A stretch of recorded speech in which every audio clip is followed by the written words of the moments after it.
શક્તિશાળી પાડો। એક નાનકડું ગામ હતું, એમાં એક ખેડૂત રહેતો હતો।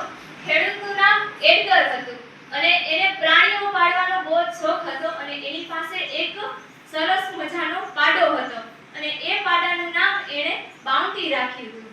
એ બાઉન્ટી કરે છે ને ખેતરમાં રાત ને દિવસ ખેતર ખેડવામાં અને આખી ખેતીને પાક ઉત્પાદન કરવામાં મદદ કરતો અને તેનાથી તે પૈસા કમાતો, એટલે એનું નામ એને બાઉન્ટી રાખ્યું હતું। અને બાઉન્ટી અને એડગર બંને સારા મિત્રો હતા। તો એક દિવસ જ્યારે એડગર બાઉન્ટીને ખેતરમાં જોતરતો હતો ત્યારે રસ્તામાં તે પડી ગયો અને થાકી ગયો અને બાઉન્ટી પાડો છે બાઉન્ટી એ થાકના કારણે રાડું નાખવા માંડ્યો।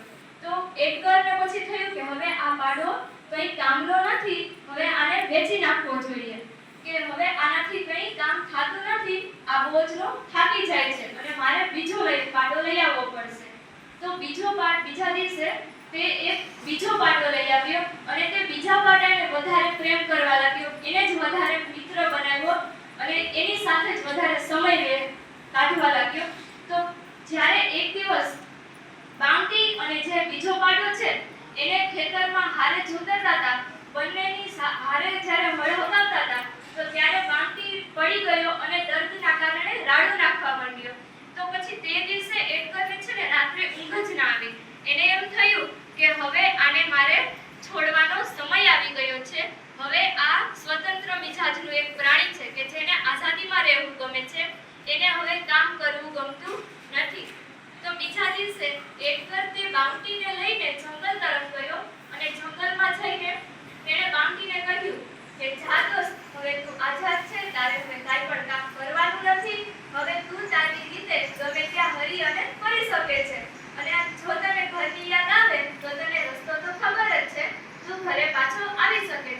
તો એડગર જ્યારે પાછો જતો હતો ત્યારે બાઉન્ટીના આંખમાં, બાઉન્ટી એટલે કે પાડો, તે બાઉન્ટીના આંખમાં આંસુ આવી ગયા અને તે એક ઉદાસ થઈ ગયો, પણ એને એ બીજી તરફ ખુશી પણ હતી કે મારે હવે આ ખેતર મૂકીને હવે જંગલમાં મારી રીતે ફરવા જવાનું છે, કે મારી રીતે હું હરી ફરી શકીશ। તો એક બાજુ એને ખુશી પણ હતી અને દુઃખ પણ હતું।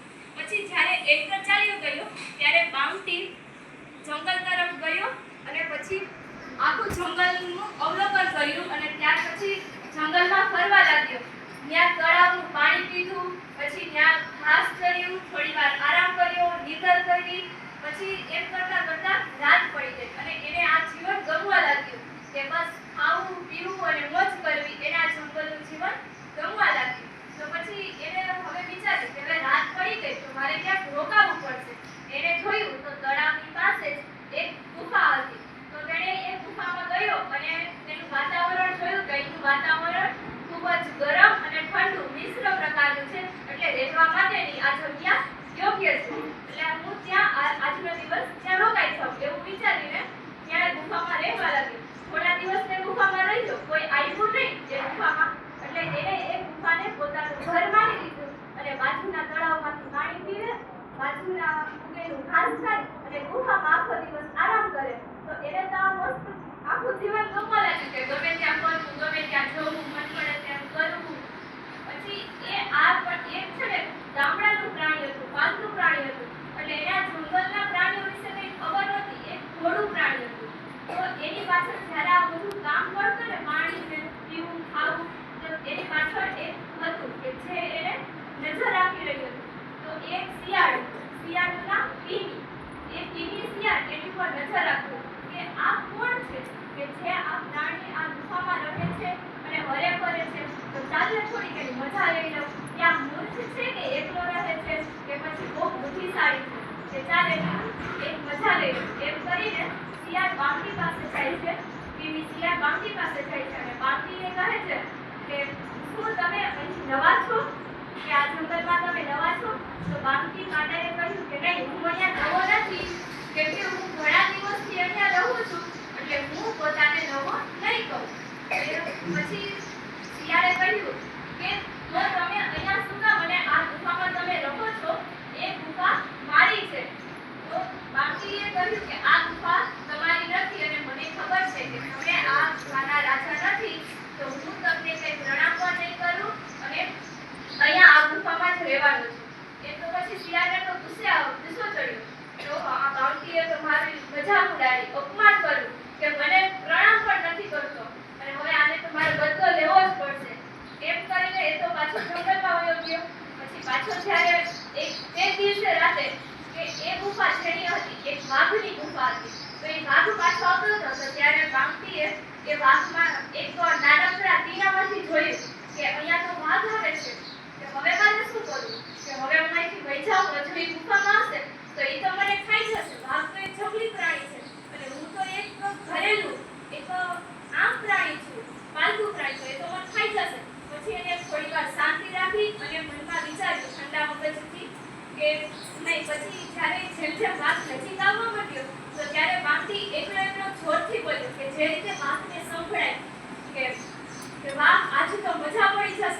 અવળો મોટો શિકાર ખુદ સામે ચાલીને મારી પાસે આવે છે તો મારે આજે શિકાર કરવા ક્યાંય નહીં જવું પડે. એકદમ ડરાવના અવાજથી બોલ્યો તો વાઘ બી ગયો કે મારી ગુફામાં કોણ આવ્યું કે જે મારાથી પણ શક્તિશાળી અને મને ખાવાની વાત કરે છે કે તો વાઘ તો બીને ભાગતો ગયો. તો જેમ જેમ ભાગતો ગયો તો ઓચિંતાને શિયાળાને ટકરાયો. તો વાઘ બી ગયો કે ઓયમાં મને તો બીક લાગી ગઈ. તો શિયાળ પણ ડરી ગયો. શિયાળ કહે ઓહ મેં તમને ડરાવી દીધા, મેં આ જંગલના રાજા વાઘને ડરાવી દીધા. શિયાળ પણ એમ થઈ ગયો. તો વાઘ કહે છે કે તું કેમ ભાગે છે? તો કે હું તો એમ જ ભાગું છું, હું અહીંયા ટહેલતો હતો, પણ તમે કેમ વાઘભાઈ તમે કેમ કે ડરો છો? તો વાઘે આખી વાત કીધી કે હું મારી ગુફામાં ગયો તો ત્યાં એક મોટું જનાવર છે કે જે મારાથી પણ શક્તિશાળી છે અને એ મને ખાવાની વાત કરે છે.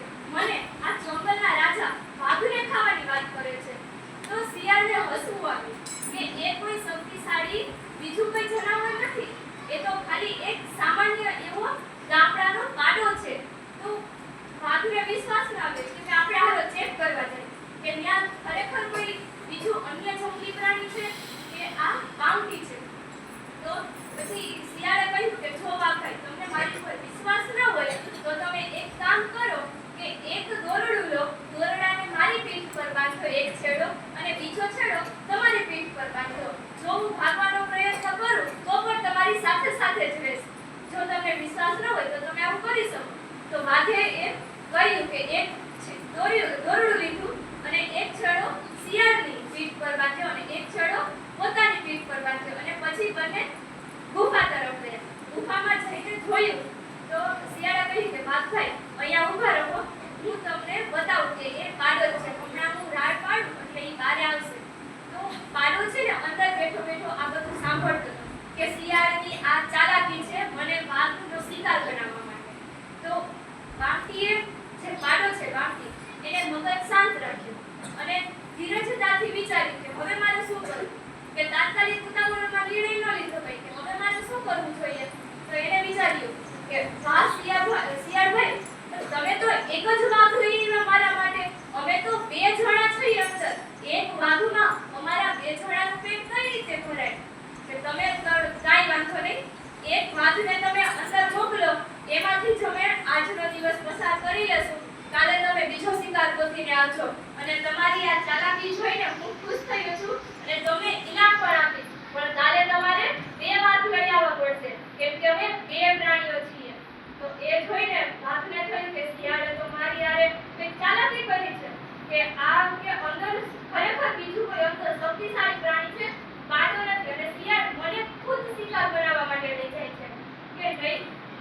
તો વાઘ ત્યાંથી ભાગ્યો. તો હોતર ખરેખર બે અને વાઘને વિશ્વાસ આવી ગયો કે આ શિયાળનો પણ ક્યારેય ભરોસો કરાય નહીં કેમ કે એનો સ્વભાવ જ એવો છે લુચ્ચો કે એના પર કોઈ વિશ્વાસ ન કરે. એટલે પછી શિયાળ અને વાઘ